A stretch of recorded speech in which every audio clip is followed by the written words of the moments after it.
Sache donc que c'est l'Éternel ton Dieu qui est Dieu. Ce Dieu fidèle garde son alliance et sa miséricorde jusqu'à la millième génération, Deutéronome 7:9. Il est le Dieu qui garde l'alliance. Ce qu'il dit, il le fera. Celui qui vous a appelé est fidèle, et c'est lui qui le fera. 1 Thessaloniciens 5:24.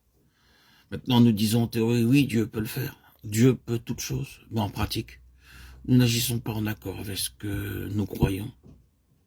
Je peux dire en prêchant que Dieu est puissant, mais en pratique, montrer que je ne crois pas ce que je prêche. Dieu disait, Jean, regarde mon arc-en-ciel, ce n'est pas à cause de toi, mais à cause de mon alliance que je t'élèverai aussi haut sur mon trône. J'accomplirai mon œuvre, à condition que mon peuple croie à ma parole. Le Seigneur a souvent dit, va, ta foi t'a guéri. Je ferai selon ta foi.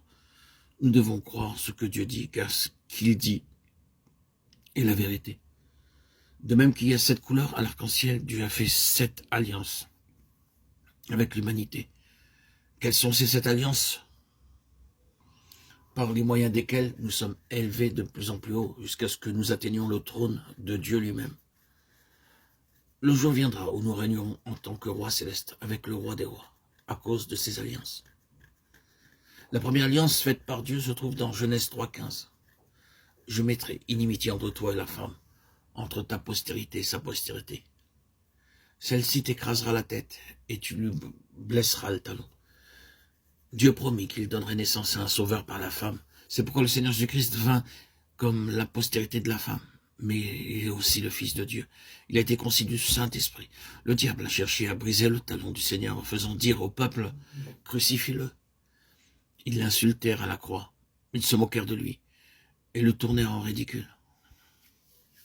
De cette manière, le diable brisa le talon du Seigneur Jésus-Christ. Mais ce même talon a écrasé le diable, comme nous le voyons dans Romains 16:20. Le Dieu de paix écrasera bientôt Satan sous vos pieds.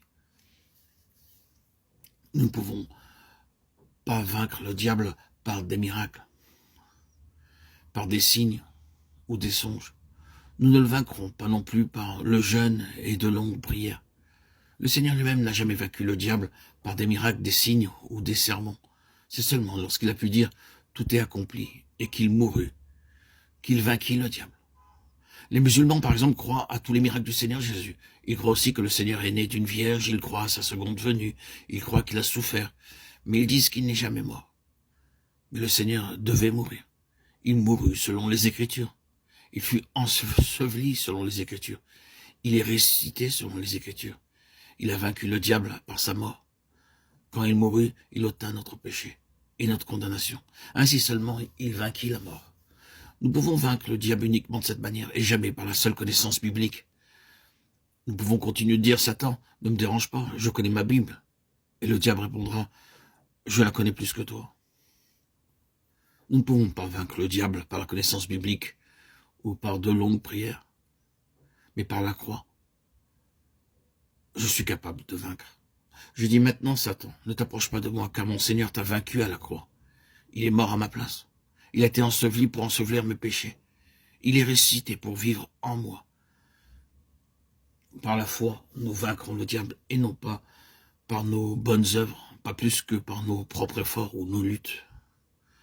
Beaucoup de chrétiens vivent une vie de défaite, parce qu'ils essaient de vaincre Satan, soit par la connaissance de la Bible, soit par quelques expériences. La victoire de Dieu est à la croix. Car la prédication de la croix est une folie pour ceux qui périssent, mais pour nous qui sommes sauvés, elle est une puissance de Dieu. 1 Corinthiens 1:18.